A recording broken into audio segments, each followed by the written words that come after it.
당신은 지금 자신이 원하는 삶을 살고 있습니까? 아니면 누군가가 그려놓은 지도 위를 걷고 있습니까? 새벽 4시 창밖으로 제네바 호수의 수면이 희미하게 빛납니다. 방 안에는 커피 향이 은은하게 퍼지고 한 남자가 노트를 펼칩니다. 수십 년째 이어온 하루의 시작입니다. 그에게 글쓰기는 직업이기 이전에 살아있다는 행위 자체입니다. 파울로 코엘료, 브라질 리우데자네이루에서 태어나 지금은 전 세계 수십 개 언어로 번역된 작품을 남긴 작가입니다. 그러나 그 이름이 세상에 알려지기 훨씬 전에 그는 정신병원의 침대 위에 누워 있었고 독재 정권의 감방 안에 갇혀 있었으며 자신이 쓴 소설이 서점에서 조용히 사라지는 것을 지켜봐야 했습니다. 빛나는 결과 이전에 그가 걸어온 길은 그 어느 소설보다 더 극적이었습니다. 오늘은 그 길을 따라 천천히 함께 걸어보겠습니다. 1947년 8월 코엘료는 브라질 리우데자네이루의 중산층 가정에서 태어났습니다. 아버지는 엔지니어였고 부모는 아들도 그 길을 걷기를 원했습니다. 하지만 어린 코엘료는 글을 쓰고 싶었습니다. 이야기를 만들고 싶었습니다. 그 욕구는 가족의 기대와 정면으로 충돌했고 그 충돌은 오래지 않아 가정 안의 위기로 번졌습니다.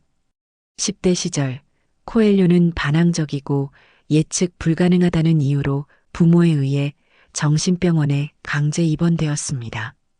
한 번이 아니라 3차례였습니다. 그는 훗날 자신의 블로그에 이 사실을 직접 썼습니다. 의무기록에 적힌 이유는 지극히 평범한 것들이었다고 담담하게.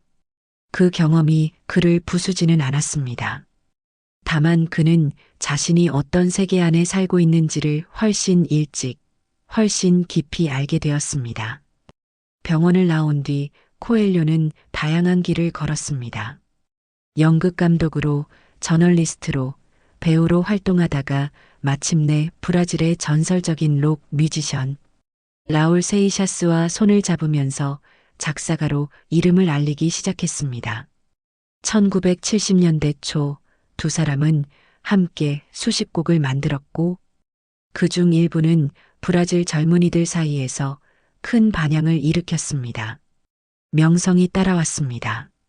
그러나 코엘료는 그 명성 안에서 조용히 공허함을 느꼈습니다. 그가 원하는 것은 노래 가사가 아니라 작가의 삶이었을 테니까요. 그리고 어둠이 다시 찾아왔습니다. 1974년 브라질 군사독재 정권은 코엘료를 반정부 활동 혐의로 체포했습니다. 그는 구금되어 고문을 경험했습니다. 코엘료는 수십 년 뒤 기고문과 인터뷰에서 이 사건을 말했고 전기작가 페르난도 모라이스도 2008년 저서에서 이 시기를 상세히 기록했습니다. 그 경험은 그를 한동안 깊은 곳으로 밀어넣었지만 결국 그를 다시 글을 쓰는 작가의 삶으로 돌아왔습니다. 고통은 그에게 침묵을 강요하지 못했습니다. 1980년대 중반, 30 중반이 넘은 코엘료는 중요한 갈림길 앞에 섰습니다. 작사가로서의 안정된 삶을 계속하거나 아니면 오랫동안 미뤄온 소설가의 꿈을 향해 걷거나 그는 작가가 되기로 결심했습니다. 1986년 가을, 그는 배낭을 메고 프랑스 생장피에드포르에서 스페인 산티아고 데 콤포스텔라까지 이어지는 순례길에 올랐습니다. 발이 부르트고 비가 쏟아지고 낯선 마을에서 혼자 잠을 청해야 했습니다. 그러나 그는 멈추지 않았습니다. 걷는 동안 어느 순간 머릿속이 비워지는 경험을 했습니다. 일상의 소음과 두려움과 계획들이 정리되어졌습니다. 순례에서 돌아온 이듬해인 1987년 그 경험을 담은 첫 번째 책 순례자를 펴냈습니다. 그리고 1988년 두 번째 책 연금술사가 작은 브라질 출판사에서 나왔습니다. 초판은 겨우 900부였습니다. 얼마 지나지 않아 출판사는 재판을 포기했고 저작권은 코엘료에게 돌아왔습니다. 세상이 그 책을 원하지 않는다고 말하는 것 같았습니다. 그러나 코엘료는 멈추지 않았습니다. 다른 출판사의 문을 두드렸고 결국 더 큰 곳에서 책을 다시 냈습니다. 브라질의 한 서점에서 시작된 입소문이 포르투갈로, 스페인으로, 유럽 전역으로 번졌습니다. 어느 날 코엘료는 파리의 작은 서점 창문 너머에서 자신의 책이 진열된 것을 보았다고 했습니다. 그 장면을 그는 오랫동안 기억했습니다. 오늘날 연금술사는 수십 개 언어로 번역되어 전 세계 많은 독자들에게 사랑받는 책이 되었습니다. 마흔을 앞두고 시작한 걸음이 그런 길을 만들었습니다. 우리 사회는 종종 나이에 무게를 두고 할 수 있는 일도 포기하려 합니다. 그러나 코엘료는 나이 많음을 이유로 도전을 멈추지 않았습니다. 순례길을 걷기 시작한 것도, 소설을 쓰기 시작한 것도, 절판된 원고를 들고 다시 출판사의 문을 두드린 것도 나이를 잊은 도전이었습니다. 연금술사는 스페인의 양치기 소년 산티아고가 꿈을 따라 이집트로 향하는 이야기입니다. 우화의 형식을 빌렸지만 그 안에 담긴 핵심은 구체적입니다.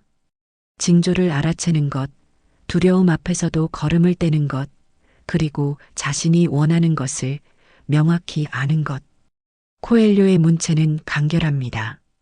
철학적 설명 대신 장면을 보여주고 논증 대신 이야기가 흐르게 합니다. 그 책 안에 이런 문장이 있습니다. 내가 진심으로 원하는 길이라면 세상은 길을 내준다고. 이 문장을 그저 평범하게 읽을 수도 있습니다. 그러나 코엘료의 삶에 비추어 읽으면 조금 다르게 들립니다. 먼저 자신이 무엇을 원하는지를 알아야 한다는 생각입니다. 원하는 것을 모르는 사람에게는 어떤 길도 열리지 않습니다. 한편 순례자는 연금술사보다 훨씬 개인적인 책입니다. 코엘료 자신이 1986년 걸었던 그 길의 기록이기 때문입니다. 영적인 경험과 일상의 피로가 함께 담겨 있고 화려한 깨달음보다는 매일의 한 걸음이 쌓이는 과정이 중심에 있습니다.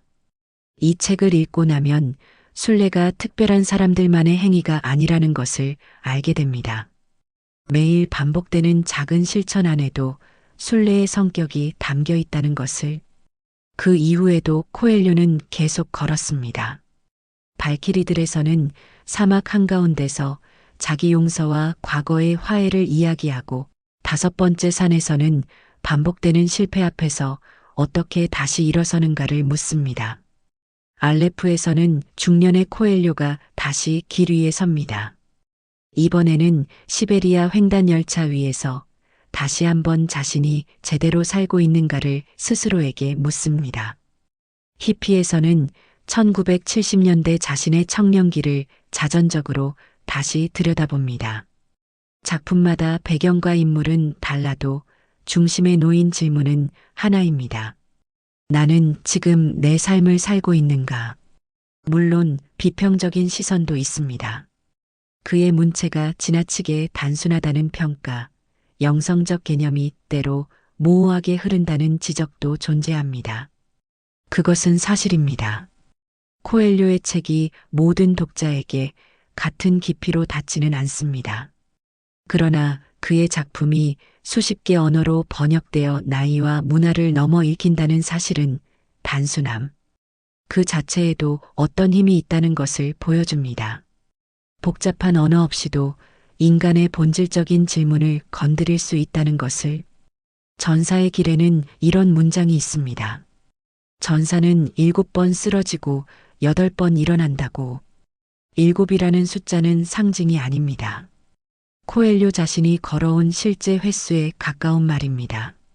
정신병원, 군부독재, 체포, 절판, 그리고 또 다른 절망들. 그때마다 그는 다시 일어섰습니다. 화려하게가 아니라 조용히. 다시 펜을 들고 다시 첫 문장을 쓰면서. 코엘료는 1996년 파울로 코엘료 인스티튜트를 설립해 브라질 빈민 지역의 아동 교육과 노인 복지를 지원하고 있습니다. 자선이 아니라 기회를 주는 곳으로 만들고 싶었다고 그는 말했습니다. 글쓰기 외의 삶에서도 그는 같은 방향을 바라보고 있는 셈입니다. 자신이 받지 못했던 기회를 다른 누군가에게 전하는 일. 지금 이 순간에도 그는 매일 새벽 노트를 펼칩니다. 수십 년째 한결같이 우리도 삶의 어느 길목에서 한 번쯤 이런 순간을 겪어보셨을 겁니다. 하고 싶은 것이 있는데 때가 지났다고 느껴지는 순간, 한번 시도했다가 실패하고 그것을 마지막으로 받아들이는 순간, 남들이 그려놓은 지도를 따라가다 어느 날 문득 이 길이 내 길인가 싶어지는 순간, 코엘료의 이야기가 그 질문에 직접 답해주지는 않습니다. 다만 그의 삶이 하나의 대답처럼 조용히 서 있습니다. 마흔을 앞두고 낯선 땅의 순례길을 걸었던 한 사람. 절판된 소설을 품에 안고 다시 출판사의 문을 두드렸던 한 사람. 그리고 오늘도 새벽마다 노트를 펼치는 한 사람. 그의 삶이 우리에게 건네는 것은 성공의 방법이 아닙니다. 자신의 부름을 알아채고 그 방향으로 계속 걷는 것이 가능하다는 조용한 확인입니다. 거창한 용기가 아니어도 됩니다. 그저 오늘, 어제보다 조금 더 자신의 목소리에 귀를 기울이는 것으로 충분합니다. 함께 해주셔서 감사합니다.